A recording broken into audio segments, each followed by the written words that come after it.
नमस्कार, माझे नाव कर्तव्य रवींद्र भोपळे. आज आपण टॅलेंट प्लस बद्दल काही शिकणार आहोत. ते तुम्ही ऐकून घ्या व तुमच्या पाल्याला दाखवा. आज आपण टॅलेंट प्लसमधील गणित या विषय घेणार आहोत. त्याच्यातलं आपण जेवढं होईल तेवढं घेणार आहोत. टॅलेंट प्लसमधलं गणित. तुमचा पाल्या आता चौथीला जाणार असेल तर त्याला टॅलेंट प्लसला नक्की बसवा. टॅलेंट प्लसमधनं बक्षीस मिळतं. मला ट्रॉफी मिळाली टॅलेंट प्लसमधनं. टॅलेंट प्लसमधला गणित विषय आज आपण घेणार आहे.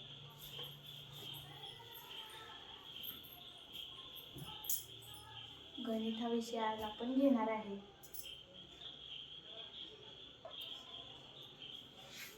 गणित. तुमच्याकडे पुस्तक असेल तर तुम्ही बघूया.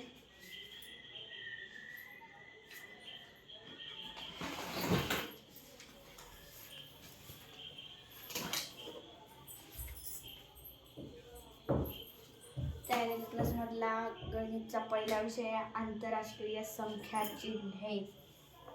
आंतरराष्ट्रीय संख्या चिन्हे. आंतरराष्ट्रीय संख्या चिन्हे.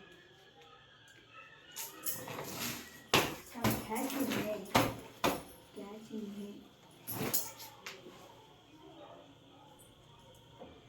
संख्या चिन्हामध्ये दोन प्रकार असतात. आंतरराष्ट्रीय संख्या चिन्हामध्ये दोन प्रकार असतात. त्या दोन प्रकारामधला पहिला असतो देवनागरी.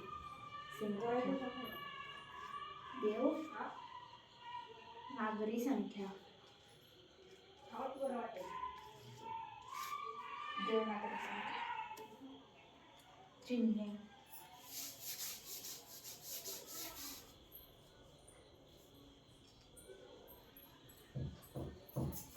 देवनागरी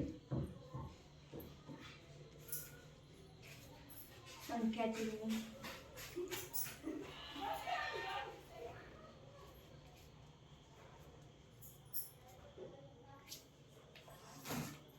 दुसरा आहे आंतरराष्ट्रीय संख्या चिन्हे.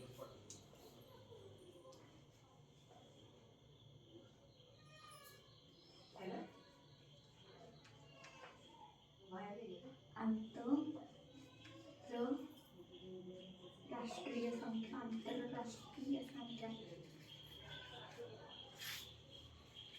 संख्या चिन्हे. आपण इथे नुसतं संख्या लिहूया. आता देवनागरी संख्या. देवनागरी संख्या म्हणजे आपण मराठीतलं लिहितो. मराठीतलं 1, मराठीतलं 2, मराठीतलं 3, मराठीतलं 4, मराठीतलं 5, मराठीतलं आणि 6 असे असते. आणि आंतरराष्ट्रीय म्हणजे इंग्लिश अंक. म्हणजे इंग्लिशमधले 1, 2, 3, 4, 5, 6 असं इंग्लिशमध्ये. कळालं सगळ्यांना. देवनागरी म्हणजे मराठी संख्या. देवनागरी संख्या चिन्ह म्हणजे मराठी संख्या. तुम्हाला संख्या चिन्ह म्हणजे तुम्हाला शेवटला चिन्ह वाटेल, पण तुम्हाला ते चिन्ह म्हणून दुसरं काहीतरी वाटेल. पण चिन्ह म्हणजे संख्या देते, फक्त त्यांनी ते जोडले एक्स्ट्रा. देवनागरी संख्या चिन्ह म्हणजे मराठीतले अंक आणि आंतरराष्ट्रीय संख्या चिन्ह म्हणजे इंग्लिशमधले अंक. आता सांगा. आता आपण उदाहरण घेऊया.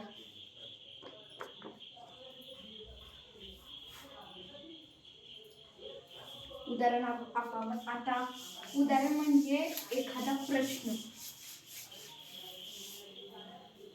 उदाहरण घ्या. तुम्ही सगळ्यांनी सोडवायचे. मी तुम्हाला सांगतो. तुम्हाला उलट दिसत असलं तर 325 या देवनागरी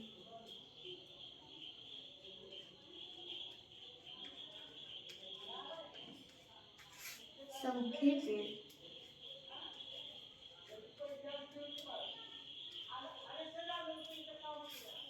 आंतरराष्ट्रीय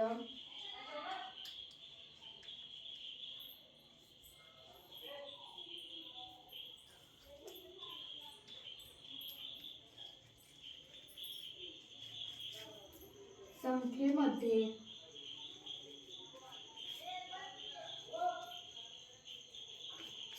रूपांतर करा.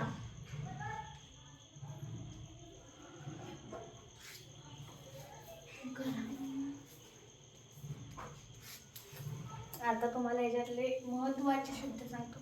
महत्त्वाचे शब्द असतात त्याचा हे अंडरलाईन करायचे. आता रूपांतर. रूपांतराचा अर्थ म्हणजे कसं, आपण आता बघा, रूपांतर म्हणजे आपण पहिल्यांदा काय करतो, शेती करतो, नंतर ऊस येतो, ऊसापासून साखर होती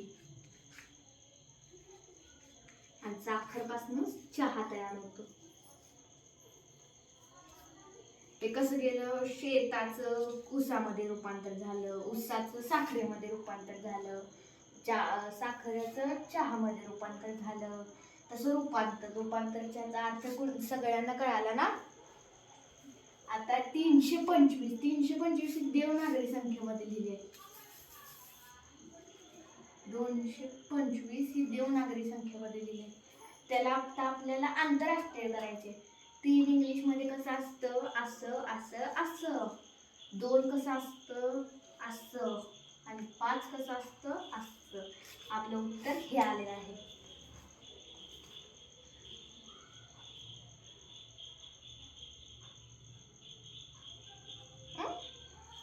कळालं?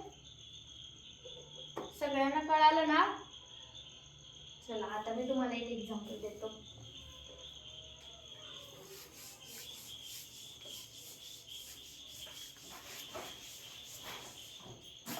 जे तुम्हाला एक उदाहरण देणार आहे ते तुम्ही सोडवायचं आहे.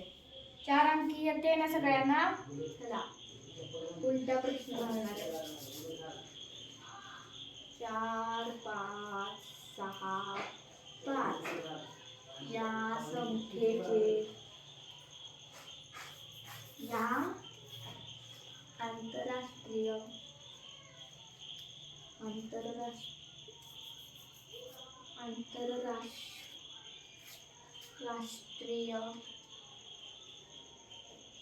संख्येचे देवनागरी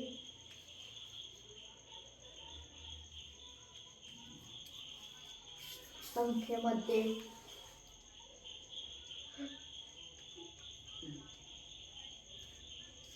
रूपांतर करा.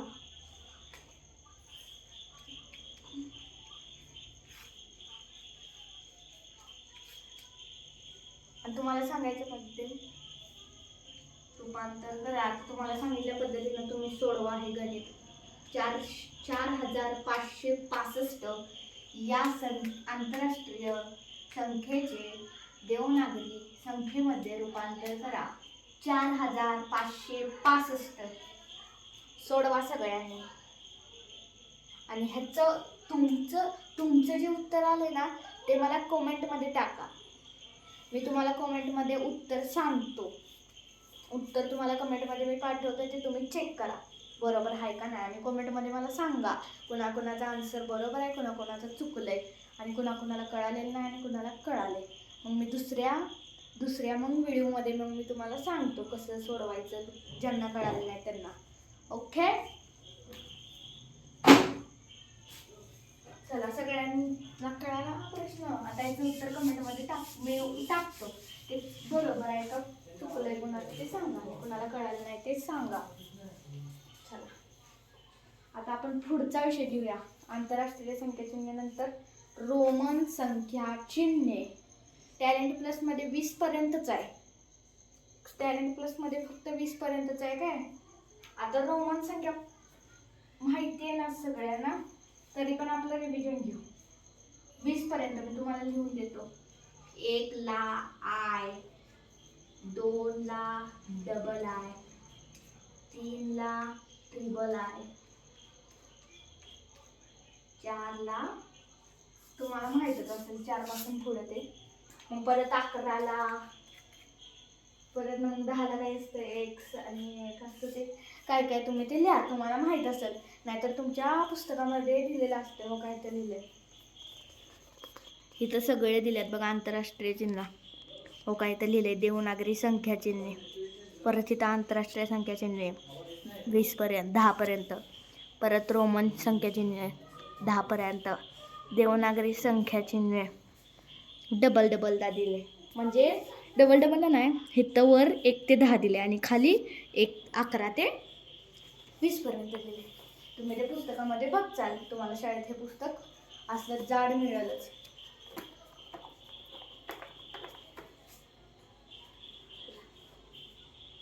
रोमन मधले एक तुम्हाला क्वेश्चन घालतो, एक्झाम्पल काय घ्यायला नको, तुम्हाला काय येतंयच. तुम्हाला प्रश्न घालतो, कमेंटमध्ये मला सांगा. आणि मला मी उत्तर कसं टाकणार सांगा. पहिला काय विषय आहे ह्याचा, उत्तर असं टाकणार आहे, सगळ्यांनी कळवून घ्या. आंतरराष्ट्रीय संख्याची वर मी नाव टाकणार, आंतरराष्ट्रीय संख्या चिन्हे टाकणार आणि खाली लिहिणार आन्सर, म्हणणार आंतरराष्ट्रीय संख्या चिन्हे प्रश्न क्रमांक 1 आणि उत्तर डायरेक्ट, आणि परत रोमन संख्या चिन्हे, आणि मग परत खाली आन्सर टाकणार प्रश्न क्रमांक 1 टाकून. तसंच तुम्ही सॉल्व्ह करायचे, प्रत्येकातले एक एकच देणार, जेवढं होईल तेवढं होईल आज. हा, सगळ्यांना कळालं. आता पुढचा घेऊया हे क्वेश्चन.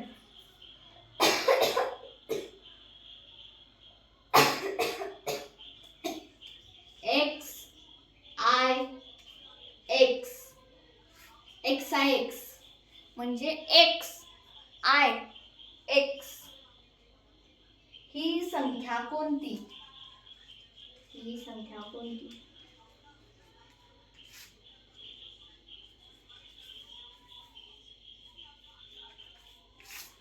ही संख्या कोणती?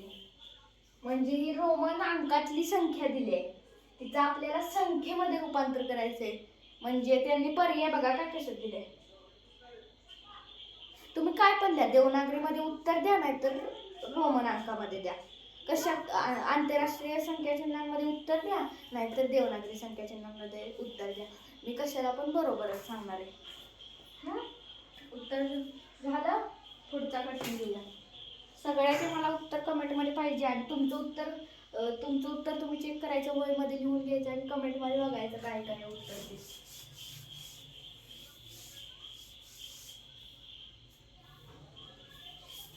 रोमन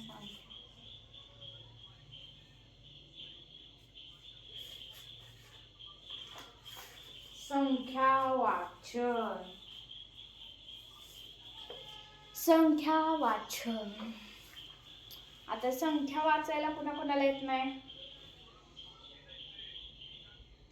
आता एक साधी सिंपल गोष्ट आहे, संख्या वाचायला कोणाला येत नाही, बघूया. कमेंटमध्ये टाका तुम्ही, मला दादा मला येत नाही संख्या चिन्हामध्ये संख्या वाचन मला येत नाही, 7 अंकीपर्यंतच आहे टायमिंग प्लसमध्ये, 7 अंकीपर्यंत मला येत नाही, तर मग मी दुसऱ्या व्हिडिओमध्ये टाकतो. दुसरा व्हिडिओ संख्या चिन्हांवरती सेपरेट. संख्या चिन्ह काय घ्यायची गरज नाही. पुढे बघू. स्थानिक किंमत व दर्शनी किंमत. आता स्थानिक किंमत, दर्शनी किंमत काय काय जणांना माहीत नसेल, काय काय जणांना माहीत असतंय. स्थानिक किंमत घेऊया पहिल्यांदा. स्थानिक किंमत.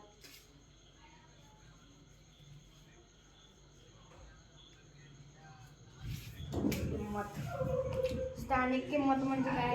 उदाहरण 25 घेतो.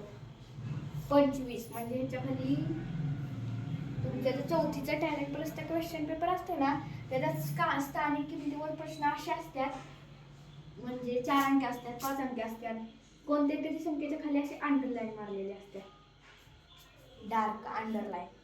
त्या अंडरलाईन तुम्ही बघायचे. मग अंडरलाईन ह्या संख्येमध्ये कोणत्या अंकाखाली अंडरलाईन मारले तर 2. 5चा काही विषय नसतोय, आणि 2 नंतर किती संख्या आहे? एकच आहे, ती म्हणजे 5. त्याच्या ऐवजी 0 लिहायचा.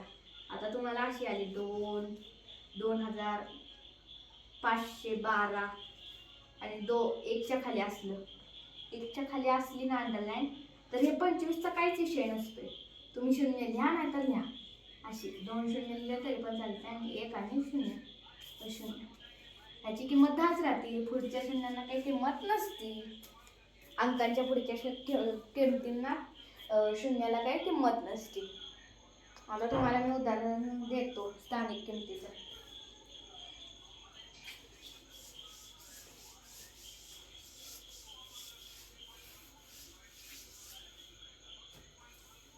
स्थानिक किमतीचं मी तुम्हाला उदाहरण देतोय. 5,255 याच्यातलं 2ची तुम्ही स्थानिक किंमत काढायची. 2,555 मधल्या 2ची तुम्हाला स्थानिक किंमत काढायची. 2च्या खाली अंडरलाईन करा. 5,255 मधील संख्यामधील 2च्या खाली अंडरलाईन करा. घ्या लिहून घ्या सगळ्यांनी आणि त्याची स्थानिक किंमत काढा. पुस्तक बघा. आता आपण दर्शनी किमतीकडे जाऊ. दर्शनी किंमत हा विषय खूप सोपा आहे. खूप सोपा आहे. दर्शनी किंमत म्हणजे काय? आता तुम्हाला 5 अंकी जरी संख्या ठेवली माणसाने, 5, 2 म्हणजे असं 2, 5, 6, 7, 8, 9, 10 असं 8 अंकी जरी तुम्हाला संख्या देऊ दे, त्याची तुम्हाला दर्शनी किंमत काढायला येणार तुम्हाला सांगितल्यानंतर. हा बघा, आता स्थानिक किमती करतात, अंडरलाईन करून देतात. आता 6ची खाली डॅश असली आणि 6च्या पुढे किती अंक? 1, 2, 3, 4, 5. तुम्ही 5 शून्य देताल, पण ती स्थानिक किंमत अंडरलाईन ज्या संख्येच्या अंकाच्या खाली केलेली असते ना, तो अंकच दर्शनी किंमत असते. त्याच्या पुढे शून्य नाही, मागं पुढं कुठंच शून्य नाही. फक्त तीच संख्या, दुसरी कोणतीही संख्या घ्यायची नाही. फक्त तीच संख्या. कळालं ना सगळ्यांना? आता उदाहरण देतो, घ्या उदाहरण घ्या आता सगळ्यांनी दर्शनी किंमतीचं.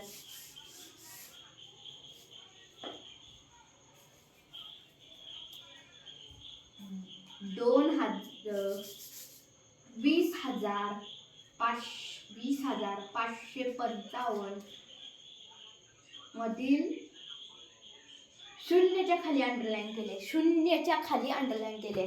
20,555 मधील शून्याच्या खाली अंडरलाईन केलेले आहे. करून घ्या. 20,555 मधील शून्याच्या खाली अंडरलाईन. चला घ्या, पुढे घेतो बघा. आता पुढचा विषय आपण बघूया.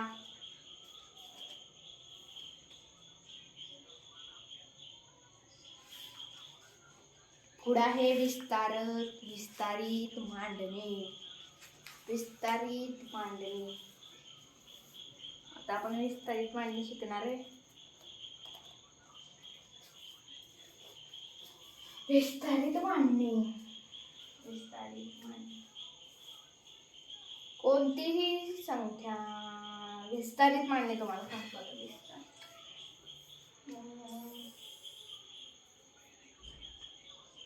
आता आपण विस्तारित मांडणीमधलं एक उदाहरण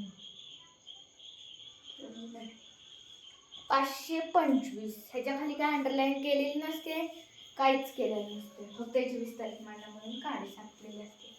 फक्त एक संख्या देतात आणि त्याची विस्तारित मांडणी काढायला होतं. त्याच्या खाली डॅश नाही, काय नाही.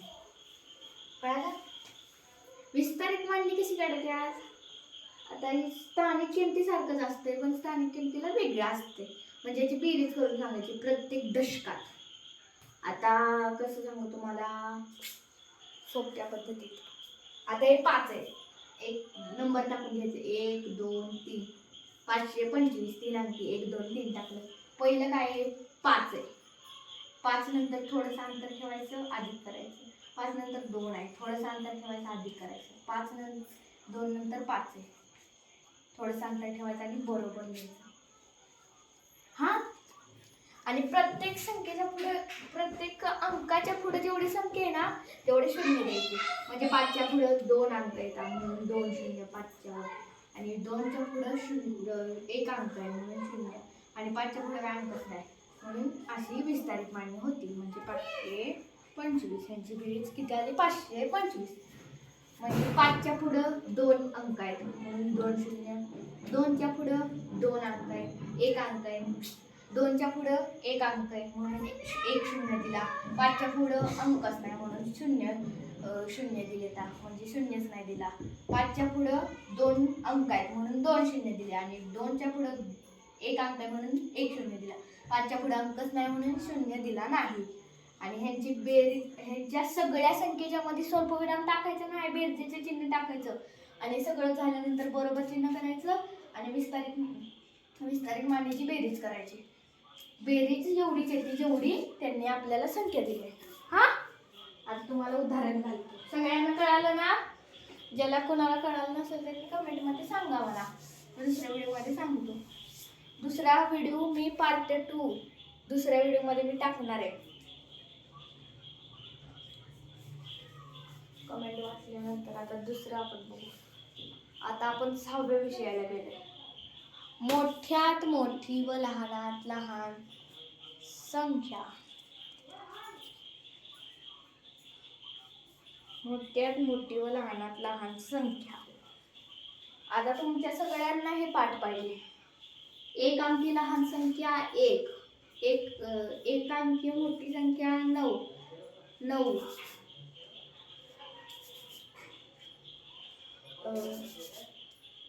परत मग 2 अंकी लहान संख्या 10, 2 अंकी मोठी संख्या 99, 3 अंकी मोठी संख्या लहान संख्या 100 आणि 3 अंकी सगळ्यात मोठी संख्या 999. असं तुम्हाला 7 अंकीपर्यंत पाठ पाहिजे. हे पाठ करून घ्या, त्या पुस्तकावर दिलेलं असतं. तुमच्या पुस्तकात नसलं तर मग इथं बघा, इथं बघून घ्या. झालं? तशी असते मोठ्यात मोठी.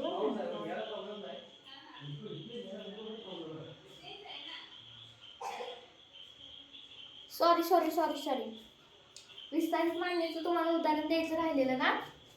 हां, हे लहानात लहान व मोठ्यात मोठे संख्येचं तुम्हाला कळालंय ते पाठ करा नुसतं आणि लहानात लहान मोठ्यात मोठी संख्या तुम्हाला ओळखता येते. चला, विस्तारित रूपाचं एक उदाहरण देतो बघा. 3225. 3000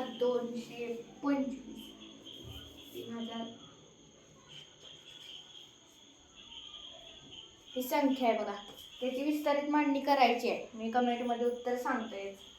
चला, लहानात लहान व मोठ्यात मोठी पण झालंय आपलं. चला आपण पुढे जाऊ. अजून आपण थोडा वेळ घ्यायचा आणि बंद आहे.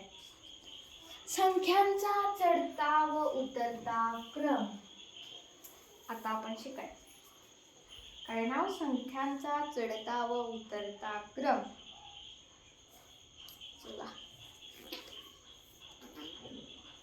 चढता उतरता क्रम कोणाला येत नाही त्यांनी मला सांगा, मी त्यांना सांगतो. तिसरीला चढता उतरता क्रम झालाय तरी पण मी तुम्हाला सांगतो.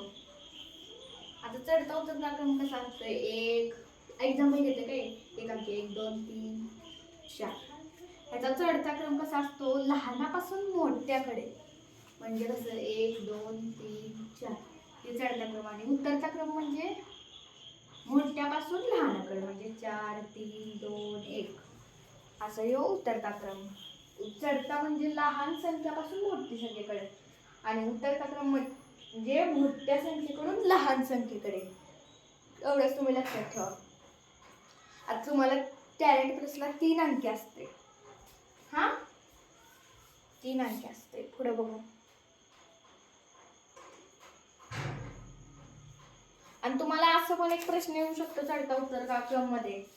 इकडं 20 असेल आणि इकडं 10 असेल आणि म्हणतील इथं मध्ये चौकट देतील आणि मला म्हणतील की रिकाम्या चौकटीत कोणते चिन्ह येईल असं तुम्हाला प्रश्न देतील. त्या प्रश्नात तुम्ही काय करायचे माहितीये? जी मोठी संख्या आहे ना त्या मोठी संख्येकडे चिन्ह करायचं. म्हणजे जी मोठी संख्या त्याच्याकडं 2 काट्या करायच्या अशा 20 कडं. तसा पण प्रश्न येऊ शकतो.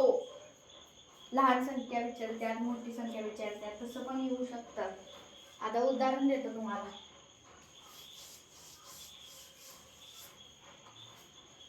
उदाहरण आता 5 मुलांना.